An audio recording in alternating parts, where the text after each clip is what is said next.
Hey, it's Kelly Duggan. I'm the founder of Physical Therapy U, and I am here with Dr Burek in beautiful Buzzards Bay. It's actually not beautiful today. It's cold and rainy and gross. Thanks for joining me. So we're going to talk a little bit about Maddie's story from maybe interested in PT to locked in a program. So first let's start with, I started with your name. Let's start about your role at PTU and then where you're currently going to school and your current major. Yeah, so I am the strength and conditioning coach here. And my current school that I accepted the offer to is MGH. I graduated Bridgewater State in 2024. I was a major in health science, and I actually concentrated in athletic training, and I minored in coaching and sports performance. Awesome. And what's your current role at PTU? So I'm the strength and conditioning coach, and I also help out with some aid stuff too, but my main role is pretty much putting on our classes, our one-on-one trainings, writing up our programs, stuff like that. Are you just in Buzzards Bay? So my main location is Buzzards Bay. I do travel to Bridgewater and Middleborough, although that's starting to kind of wind down because I'm getting ready for school, but you've probably seen me a little bit everywhere. Yeah, school is starting soon. School is starting very soon, June 1st. June 1st, so we have you for a little bit longer here. A little bit longer. Excellent. And then hopefully in maybe 3 more years we'll have her back. No pressure. You're not the only one who said it. I'm sure. So I wanted to ask you, when did you first get interested in physical therapy as a career? Like, when did that start for you? Yeah, so, I think I always kind of knew, health, sports-related field. I was an athlete growing up. I think healthcare was always on my mind. I have a sister with Rett syndrome, so it's always kind of interested me being, a part of, a healthcare team, to be in, being part of that team that helps families and not only the patient too get through those stuff. Mm-hmm. But I think for me, my life changed more around when I honed in on physical therapy when I was 16. I was an athlete my entire life. I played every sport you could imagine, but my main sport was basketball. And I ended up getting severely injured, and a lot of athletes get injured, mm-hmm. and a lot of the time they're minor enough where you can come back. Mine, unfortunately, wasn't like that, and so I had major surgery. I had an amazing sports medicine team, which included a physical therapist, and honestly, without her, I don't think I'd be where I am today. Wow. And she kind of put me on the path of, listen, you can't really play basketball, but there's other ways you can kind of integrate sports back in, and honestly, without her, I don't think I'd be here. Wow.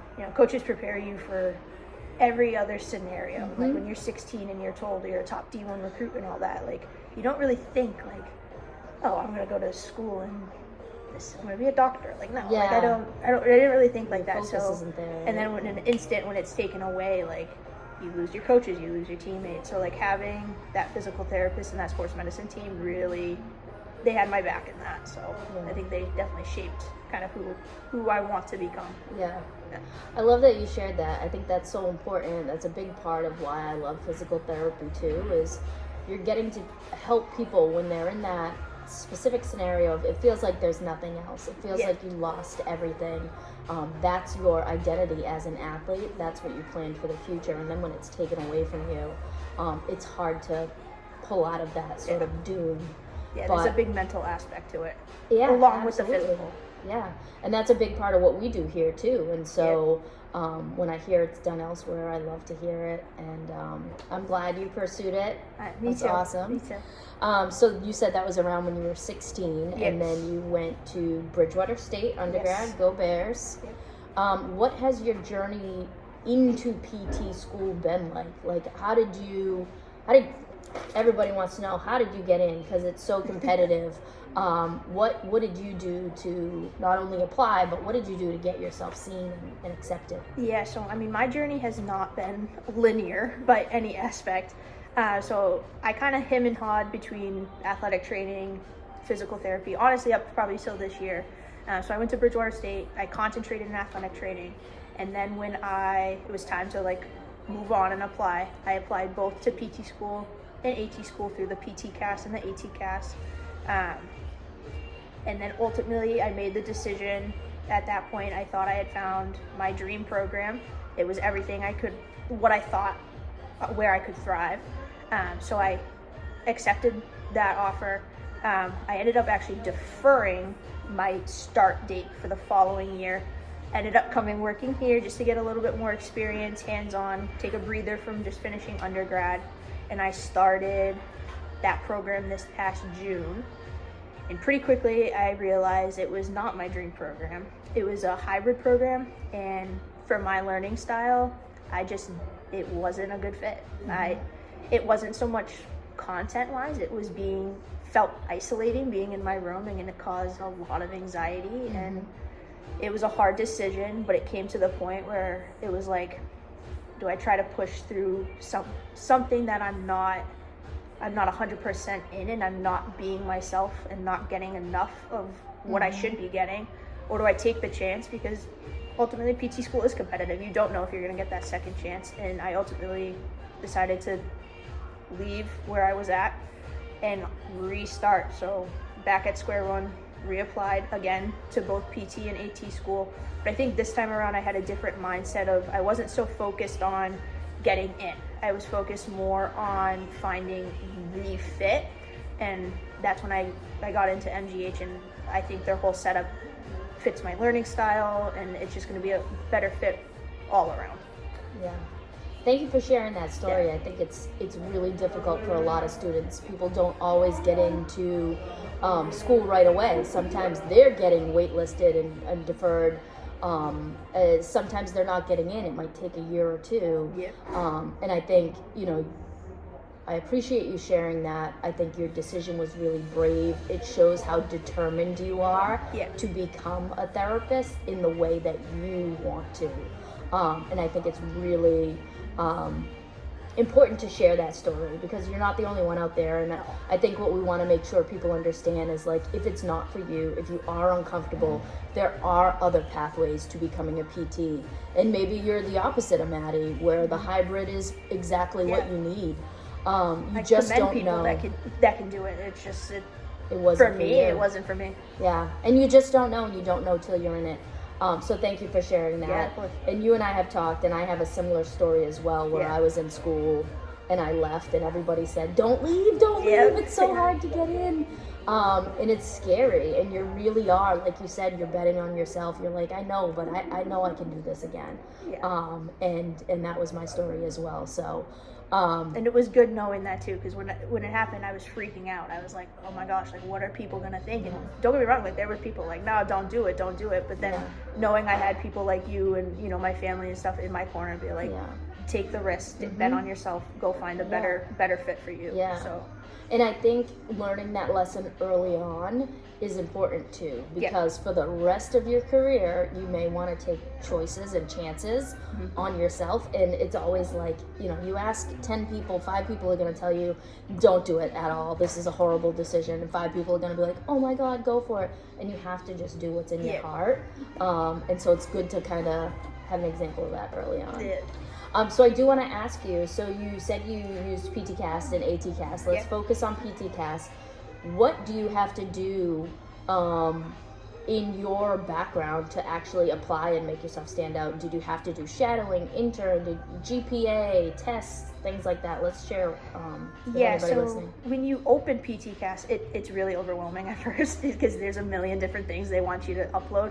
But once you kind of start to get in the flow of uploading, your transcripts, you have to upload all the classes you've taken, make sure you make the prereqs.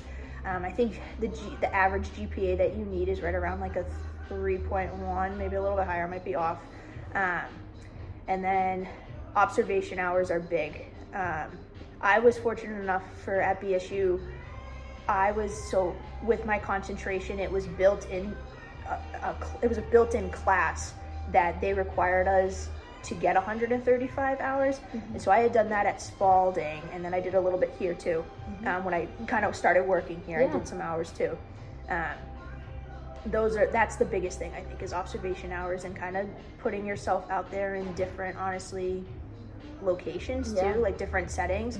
Spalding was an outpatient, but definitely a lot more like neuro type patients, where here, we have a broad range of who we see. And two, with Spalding, I got couple days I went upstairs into the inpatient, which is, Nice. I mean, that's a whole different world. Yeah. So it was cool to see all the different angles, and I encourage people to do different settings to kind of get a for feel. observation. Yeah. Absolutely. Because they look at that. They look at kind of, are you putting in that effort to go and do observation hours? Yeah. And I think those short shadowing ones where you're going for just a couple hours here or there, the sooner you do those in your pre-PT years, the better as well, because you're going to realize once you get there, I love this. This is fun. Yeah. Oh my God, I love helping someone, figure out how to walk for the first time. Or maybe you're in an outpatient setting and you're like, oh my God, I forgot I really don't even like talking to people, and this maybe social job is not for me. So it's really important to do that early on to figure out which avenue is best for you, because PT, you can work in any setting. You can work in emergency department, inpatient, outpatient, nursing home, rehab. You can be behind schools. the scenes too at some absolutely. point. Yeah. So, and again, just important to do that early on so you have the right mindset and you're like, okay, yeah, I'm going to finish my 135 hours or whatever the minimum is for your school that you're applying to. All right, so that's what the application process is like. Yeah. All right, thank you for sharing that. What major lessons did you learn through this process of interested in PT, doing your pre-PT courses, undergrad work, applying for PT school, and now getting into multiple schools? Yeah, I think first it's rewarding to see like all the hard work finally like pay off, and like you can almost see like that finish line. Like it's a big step choosing to go to a doctorate program. Yeah. So I think first be proud of yourself, and also I think the biggest lesson is bet on yourself. Take that chance. Something doesn't feel right, don't be afraid to step out of it or change your mind. I don't think put yourself in a box. So I think too, once you kind of get going, especially with experiences and stuff, you're going to be like, I thought I wanted to go this way, but I kind of really like this. So I think always kind of evolve and stay open. Be kind of like a Rubik's Cube. Move There you around. go. Absolutely. What are you most excited about for PT school once you're in it? I think the most thing I'm excited to finally be in a program that like I know I'm going to thrive in. But I think I'm actually really excited. Vic and I are going together, and then actually Steven, who works here too, is going to MGH, and I think a couple of the interns from the Bridgewater location are going too. So we're gonna have like a little PTU squad going on at MGH. But no, like I think it's a huge weight having people that I already know and like we're friends outside of work too. So being able to bounce off each other and kind of use what we've learned here and then bring it to school too. It'll be a good thing. It's awesome, and to have that support system too, I think is going to be huge. This is the big question. Where do you see yourself in 5 years? If you had to imagine, okay, Dr. Burek, here we are, and I'm working, or I'm doing this, or I'm, maybe you're on a tropical island having a vacation from your job. Where do you see yourself? Gosh, I mean, first and foremost, passing boards and being a licensed physical therapist. That's done. Get over that hurdle. After that, I would love to be a board certified sports specialist. I think that's always kind of been my main goal. Yeah. But I also I want to be open too. Like I could absolutely see myself, especially with like my family and stuff, having a sister with Rett syndrome, like falling in love with like a neuro aspect and being part of like a research team and stuff like that. I think too, like I would love to have like a sports performance center and like a PT clinic, like own it and run it. Kind of combine rehab and like that strength and conditioning stuff. That's kind of like I love it. my area. Eventually, that's probably not 5 years out the road. But I love that the wheels are already going. Yeah, I'm very ambitious, so I think I'll always have a goal, and I'm definitely always gonna kind of try to work towards it. Who knows? Maybe probably here after for a little bit. A little bit.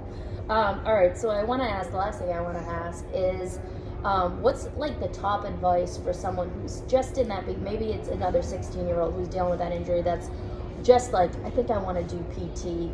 Is there anything that you would have changed or maybe would have been quicker if someone had said to you early on? Yeah, I think 16-year-old me, like, if you were to ask 16-year-old me if I would be here doing what I'm doing, I would have laughed at you and said absolutely not. And then when the injury happened, it was like, what am I gonna do? So I think anyone who's had like a similar story or anything like that, like, it's hard, and like you're not gonna know at first. But I think embrace the detour that life throws at you, because it kind of puts you on the right track. Yeah. Eventually, you're not going to see it at first, but Yeah. I think eventually you will figure it out, and just embrace it and bet on yourself that you can do it. Yeah. All right, there it is. Number one advice from Maddie: bet on yourself. Bet on yourself. Thank you for today, and Of course. thank you for sharing your story. I hope this helps a lot of people, and that's all.